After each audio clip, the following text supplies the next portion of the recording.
This is my fixed angle knife sharpener based on a lot of designs I've seen in my research. I picked up the stones on Amazon. It's 3 sets. There's 240, 400, and the one that's mounted is 600. The angle adjustment is twofold. You can, using the stop collar, raise this a couple inches up and down, and you can slide this carriage back and forth to change the angle. At this end, with it set as low as it can go, I can hit about 8 degrees, and on the other end, if you raise it up here and then lift this up, I can hit 30 degrees. So it gives me a good range of angles.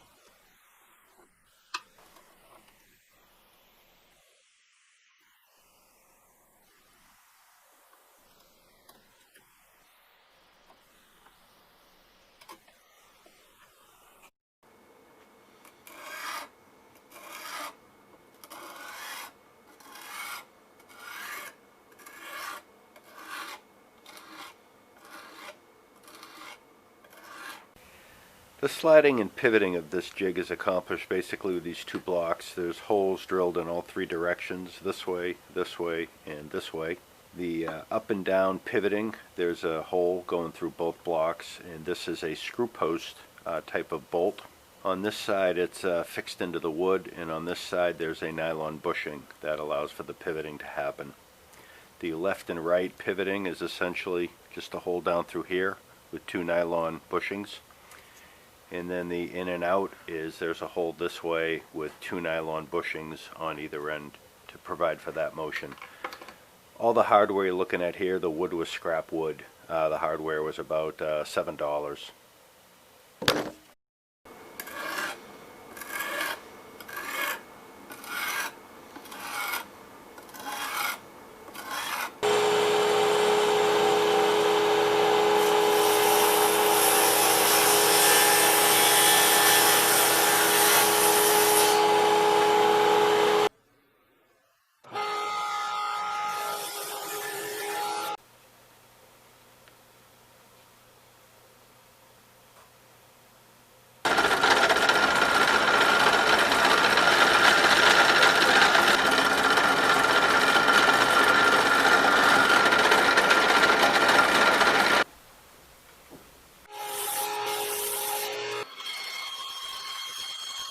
This particular rod has ridges in it that took an E-clip to fasten it.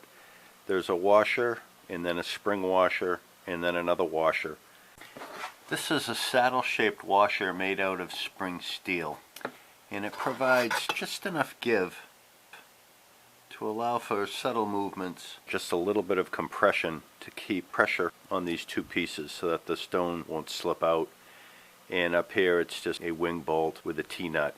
Again, all this is common hardware from a box store, Home Depot hardware store, a couple dollars.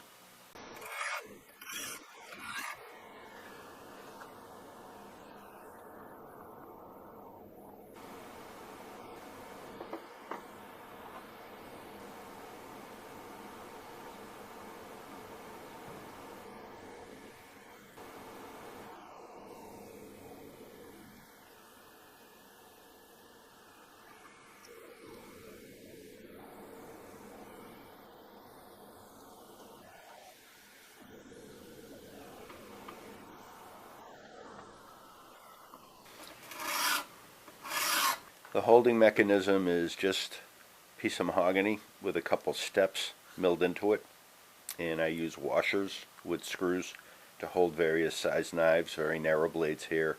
A cleaver could be put in up here to hold it.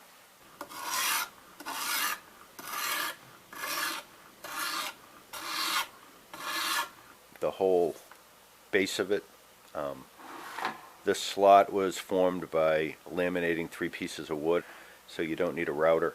And then these 2 rails were separate pieces of wood that I glued in place. And then the bottom, of course, is just 2 more pieces of wood glued on.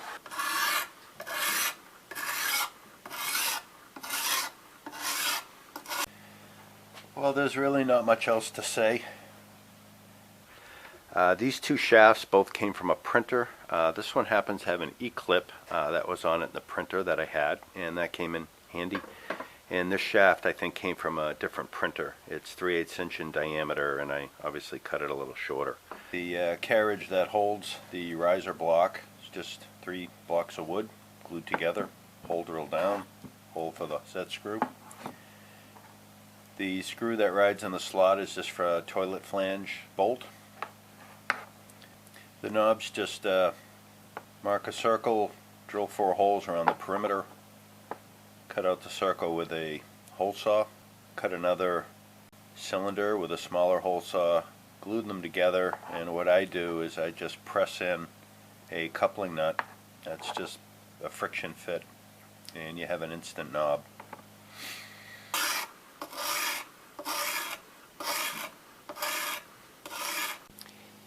Here's a view of all the hardware I used on the build. These pieces I got from my local hardware store.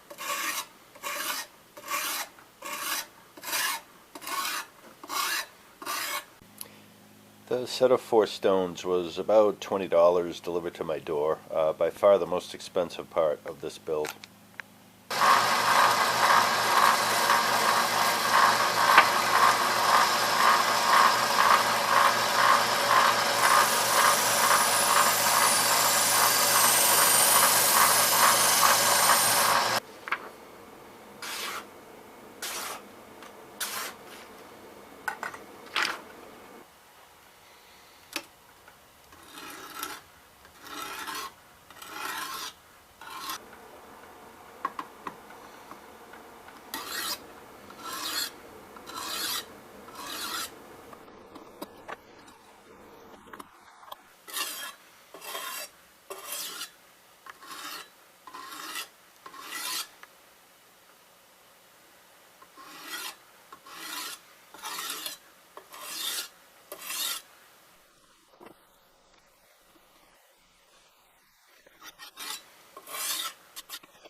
Well, I appreciate you coming by and viewing the video. I hope you picked up a trick or two, or maybe were inspired. Don't forget to leave a comment. Positive feedback is always welcome. And I look forward to seeing you guys on the next one.